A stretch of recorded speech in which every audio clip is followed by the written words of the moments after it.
വാളയാറിൽ പെൺകുട്ടികൾ ലൈംഗിക പീഡനത്തിനിരയായത് മാതാപിതാക്കളുടെ അറിവോടെയെന്ന് CBI. കേസിൽ 2 ആഴ്ച മുൻപ് സമർപ്പിച്ച കുറ്റപത്രത്തിൽ ഞെട്ടിക്കുന്ന വിവരങ്ങളാണുള്ളത്. അമ്മ കുട്ടികളുടെ സാന്നിധ്യത്തിൽ 1-ാം പ്രതിയുമായി ലൈംഗിക ബന്ധത്തിലേർപ്പെട്ടെന്നും CBI കുറ്റപത്രം പറയുന്നു. കുഞ്ഞുങ്ങൾ 1-ാം പ്രതിയുടെ ബലാത്സംഗത്തിനും ലൈംഗികാതിക്രമത്തിനും ഇരയായത് അമ്മയുടെയും അച്ഛൻ്റെയും മനഃപൂർവ്വമായ അശ്രദ്ധ മൂലമാണെന്ന നിഗമനത്തിലാണ് CBI എത്തിയിരിക്കുന്നത്. വാളയാറിലെ കുഞ്ഞുങ്ങൾ വർഷങ്ങളായി അനുഭവിച്ച ലൈംഗിക ചൂഷണത്തിന്റെ ഞെട്ടിക്കുന്ന വിവരങ്ങളാണ് CBI 2 ആഴ്ച മുൻപ് സമർപ്പിച്ച കുറ്റപത്രത്തിൽ സൂചിപ്പിച്ചിരിക്കുന്നത്. 2 പെൺകുഞ്ഞുങ്ങളും ലൈംഗിക ചൂഷണത്തിന് ഇരയായിരുന്നു എന്ന് മാതാപിതാക്കൾക്ക് അറിയാമായിരുന്നെന്നാണ് കുറ്റപത്രത്തിൽ പറയുന്നത്. ദ ഹിന്ദു പത്രമാണ് ഇക്കാര്യം റിപ്പോർട്ട് ചെയ്തത്. കുഞ്ഞുങ്ങളുടെ കാര്യത്തിൽ തികഞ്ഞ അശ്രദ്ധയും അവഗണനയുമാണ് മാതാപിതാക്കൾ കാട്ടിയത്. 2017 ജനുവരി 13-നും മാർച്ച് 4-നുമായിട്ടാണ് കുഞ്ഞുങ്ങളെ തൂങ്ങിമരിച്ച നിലയിൽ കണ്ടെത്തിയത്. എന്നിട്ടും മാതാപിതാക്കൾ 1-ാം പ്രതി മൂത്ത കുട്ടിയെ ലൈംഗികമായി പീഡിപ്പിച്ച സംഭവങ്ങൾ പോലീസിൽ വെളിപ്പെടുത്തിയില്ല. 21 ലക്ഷത്തോളം സന്തുഷ്ടരായ ഉപഭോക്താക്കളും 2 ലക്ഷത്തോളം തിമിര ശസ്ത്രക്രിയകളും പൂർത്തിയാക്കിയ മലബാറിലെ ഏക കണ്ണാശുപത്രി Al Salama high hospital, hospital road, Perinthalmanna.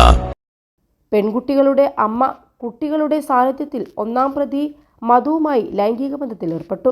മൂത്ത കുട്ടി മധുവിൽ നിന്ന് ലൈംഗിക പീഡനം അനുഭവിക്കുന്നുണ്ടെന്ന് മനസ്സിലാക്കിയിട്ടും അയാളെ വീട്ടിലേക്ക് വിളിച്ചു വരുത്തി പതിവായി മദ്യസൽക്കാരം നടത്തിയിരുന്നെന്നും കുറ്റപത്രത്തിൽ പരാമർശിക്കുന്നുണ്ട്.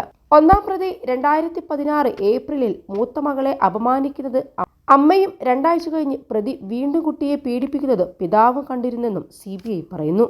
മൂത്ത മകളുടെ മരണശേഷവും അമ്മയും അച്ഛനും ഇളയ പെൺകുട്ടിയെ 1-ാം പ്രതിയുടെ വീട്ടിലേക്ക് അയക്കാറുണ്ടായിരുന്നെന്നാണ് കുറ്റപത്രത്തിൽ പറയുന്നത്. 1-ാം പ്രതി മധുവിനെ പുറമെ അമ്മയെ 2-ാം പ്രതിയായും പിതാവിനെ 3-ാം പ്രതിയായും ചേർത്താണ് കുറ്റപത്രം സമർപ്പിച്ചത്. കേസിലെ എല്ലാ പ്രതികളെയും വിചാരണ കോടതി കുറ്റവിമുക്തരാക്കിയതിനെ തുടർന്നാണ് CBI അന്വേഷണം ഏറ്റെടുത്തത്. 2021 അന്വേഷണം ഏറ്റെടുത്ത CBI കേസിൽ 6 കുറ്റപത്രങ്ങളാണ് സമർപ്പിച്ചിട്ടുള്ളത്. അതേസമയം മക്കളുടെ മരണത്തിൽ CBI അന്വേഷണത്തിലൂടെ പ്രതികളെ പിടികൂടാൻ കഴിയുമെന്ന വിശ്വാസം നഷ്ടപ്പെട്ടുവെന്നും യഥാർത്ഥ പ്രതികളെ പറയാൻ കഴിയാത്തതുകൊണ്ടാണ് CBI മാതാപിതാക്കളെ പ്രതി ചേർത്തതെന്നും ഇതിനെ നിയമപരമായി നേരിടുമെന്നും അന്ന് മാതാപിതാക്കൾ പറഞ്ഞിരുന്നു. CBIയേക്കാൾ കേരള പോലീസാണ് നല്ലതെന്ന് ഇപ്പോൾ തോന്നുന്നു.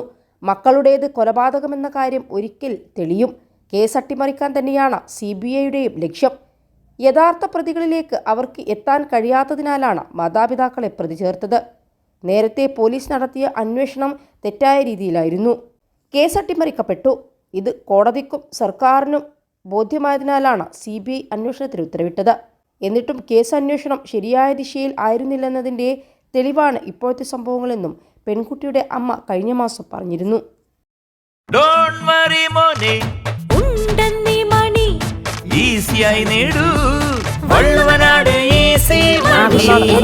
പണം ഞങ്ങൾ തരും. എന്നാൽ ഇത്തരം നടപടികൾ മാതൃകാപരമാണെന്നാണ് പറയുന്നത്.